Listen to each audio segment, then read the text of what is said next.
The city was a contradiction.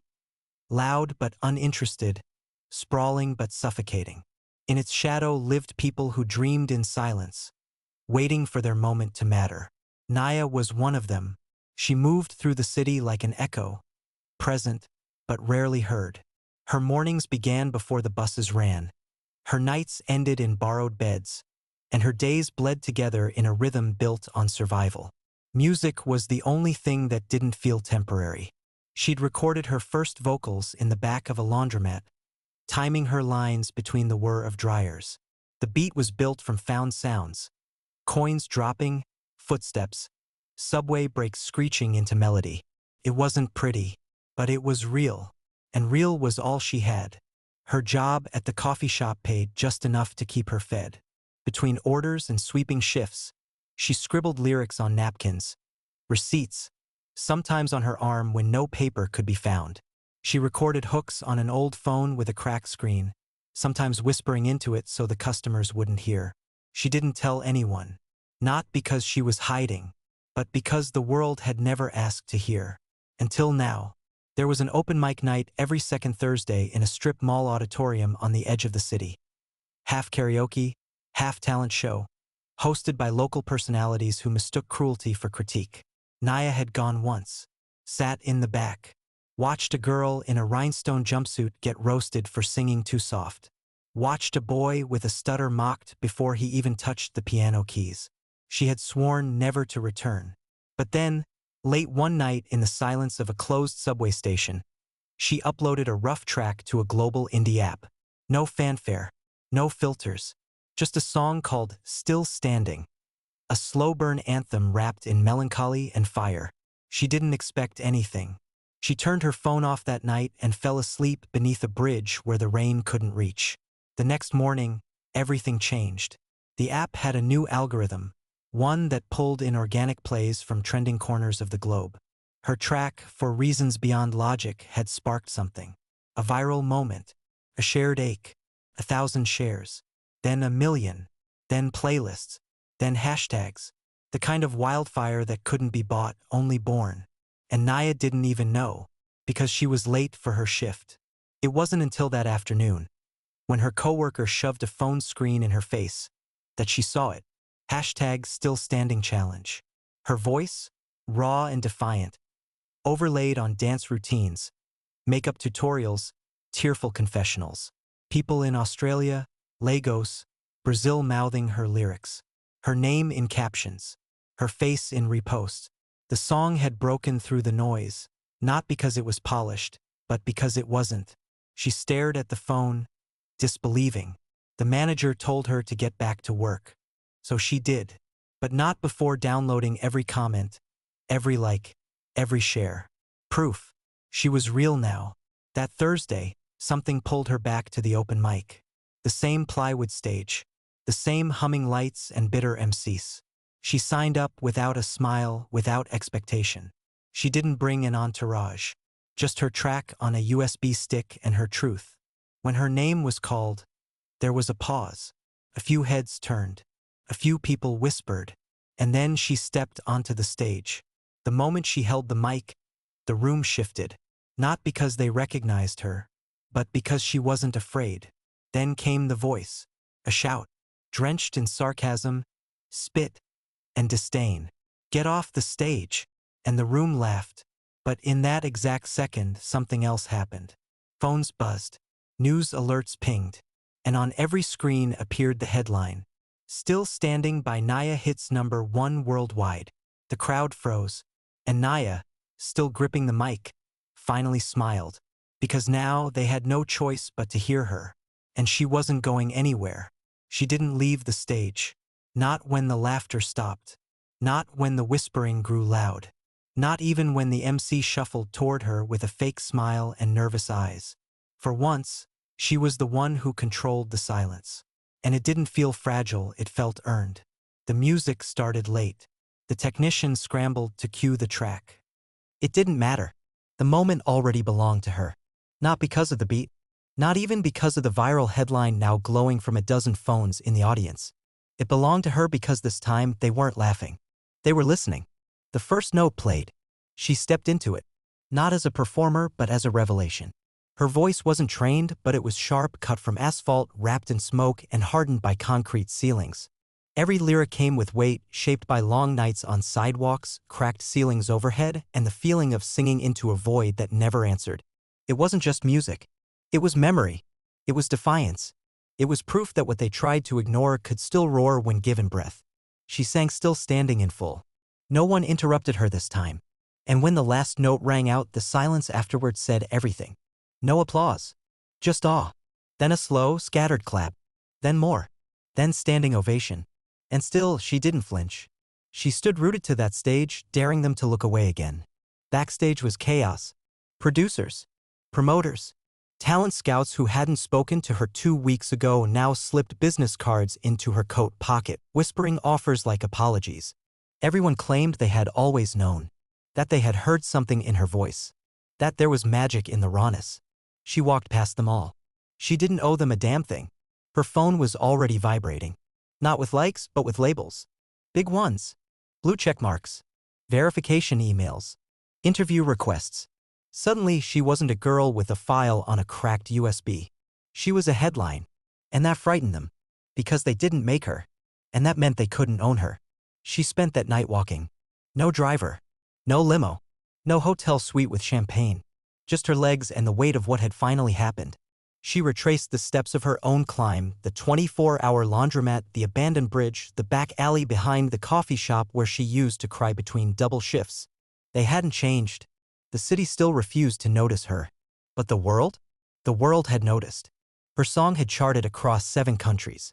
The lyrics were being translated into 4 languages. Remix producers were offering to elevate the sound. Influencers wanted to collaborate. A fashion brand offered to ship her free clothes to help complete the story. But she didn't want to be a story. She wanted to be a voice. And that meant saying no to anything that demanded a muzzle. The next day, she returned to work at the cafe. Not because she needed to, but because she wanted to see their faces. The manager looked up and blinked as if seeing a ghost. A week ago, he had refused to let her play her song on the cafe speakers. Said it would kill the mood. That same song was now playing overhead on a national playlist curated by the app's global team. Customers whispered. One asked for a selfie. She didn't smile. She poured the coffee like she always had. And at the end of her shift, she clocked out and left her apron on the counter. She didn't storm out. She didn't look back. Because when you're finally seen, you don't need to prove you belong. You just walk forward. And let the world follow. Her face was everywhere now. It wasn't polished. It wasn't filtered. And that was the point. News sites ran low-res images from the open mic night. Blogs analyzed her lyrics like scripture. Industry insiders speculated how someone with no formal training and zero backing had overtaken the charts without a single ad campaign. They missed the truth completely. It wasn't luck. It was pain, refined and sharpened until it could no longer be ignored. The calls kept coming. Every major label wanted her. One offered a 6-album deal before she'd even answered. Another promised full creative control within reasonable limits. The emails were flattering on the surface, but underneath, every word reeked of fear. She was what they couldn't control. And if they couldn't control her, they wanted to contain her. Nia didn't say yes. She didn't say no either. She waited. She went back to the apartment she rented by the week. Still windowless. Still too cold. But she had what she needed, a desk, a second-hand keyboard, and the cracked microphone that had started everything. She sat down, turned off her phone, and began writing. Not for them. For herself. The second track didn't come easy. It never does after a hit. But she wasn't chasing a follow-up. She wasn't trying to replicate Still Standing. That song had been a scream from the bottom. This one was something different. A warning. A map. A mirror. She titled it No Applause Needed. 3 verses. 1 chorus. A bridge built out of voicemail clips from her mother, old recordings of subway stations, street performers, distant laughter, all woven into a tapestry that sounded like survival. It wasn't clean, but it was alive. The next morning, she dropped the track on her own site. No press release. No partner brand. No influencer rollout. Just a post, if you're still listening, here's the next page. The industry scoffed. A single drop without any promotion? Who did she think she was? But the people? They flooded it. Within hours, No Applause Needed was trending. Not because of volume, but because of voice. People didn't just hear it. They felt it. It wasn't meant for stadiums, it was meant for headphones in the dark, Long walks whispered strength. Artists started quoting her. Activists started sharing her lyrics at rallies. She had become something she never asked to be, a symbol. The industry pivoted. A major awards show extended an invitation to perform live. Prime slot. Global broadcast. Your moment, they called it. The redemption arc they offered. As if she had ever been broken. The contract arrived. Buried on page 6, approval rights over song choice, wardrobe, choreography. That was their real goal, not to amplify her voice, but to reshape it. She declined. Politely. Firmly. The backlash came swift. Think pieces claimed she was difficult. That she was wasting the opportunity of a lifetime. One blog called her an ungrateful viral glitch. Another said she was the reason real musicians can't get traction. She printed the articles and taped them to the wall above her desk. Then wrote a third song. I wasn't built for your stage. She returned to the place where it started, the plywood stage in the strip mall auditorium. This time, she didn't ask for a slot. She bought the building. Silent purchase. No fanfare. She didn't tear it down.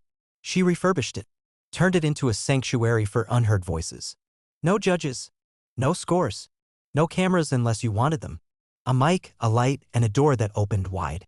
She named it the listening room. Because when they told her to get off the stage, she built one they couldn't stand on. The new stage didn't look like much. There were no velvet curtains, no laser-lit backdrops, no branded step-and-repeat walls. Just a raised platform of reclaimed wood, a handful of mismatched chairs, and a single microphone held together with tape. But the room breathed like it had lungs. People entered quietly and left changed. And Naya watched it happen from the back row day after day, night after night. She wasn't the headliner. She was the foundation. Word of the listening room spread faster than even her first song had. Not because it was trendy. Because it was real. Artists showed up without PR teams. Kids who had never held a mic before stepped up with trembling hands. There were poems, lullabies, instrumentals recorded on busted phones. And Naya was always there listening. Sometimes she clapped. Sometimes she cried. But she never interrupted. She knew the silence between songs was just as sacred. The labels kept calling. Louder now? They dangled more seven-figure deals, international tours, press profiles, brand ambassadorships. All with the same undertone, let us tell your story better. But Naya knew her story didn't need better. It needed truth. They promised arenas. She answered with intimacy. They promised marketing teams. She answered with community. They promised legacy. She answered with one line, I already have one. It's just not for sale. One night, while closing the venue, she found a folded piece of paper left behind on one of the chairs. It was a letter. Handwritten. Slanted, messy, rushed. From a girl in the third row. I almost didn't come tonight. I almost didn't come at all. I've been told my whole life that my voice was too small, too soft. That no one would listen. But then I heard your song. And suddenly I wasn't alone anymore. I don't know if I'll ever be famous. But I know I sang tonight. And that's because of you. Naya folded the letter. Placed it in her coat. That was the kind of platinum no chart could certify. A week later, she released her fourth song. No rollout. No teaser campaign. Just a link. Echoes aren't always accidents. It was stripped down to her voice and a single chord loop. Her vocals cracked more than once. It wasn't perfect. That was the point. Within 12 hours, it hit #1 in 4 countries. No label. No tour. No music video. Just resonance. The industry changed around her. Not because it wanted to, but because it had to. Artists started walking away from their contracts. New platforms emerged, peer-owned, ad-free, community-funded. She wasn't the founder of them.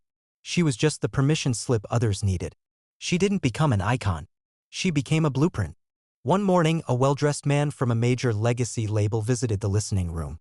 He waited in line like everyone else. Sat in the middle. No entourage.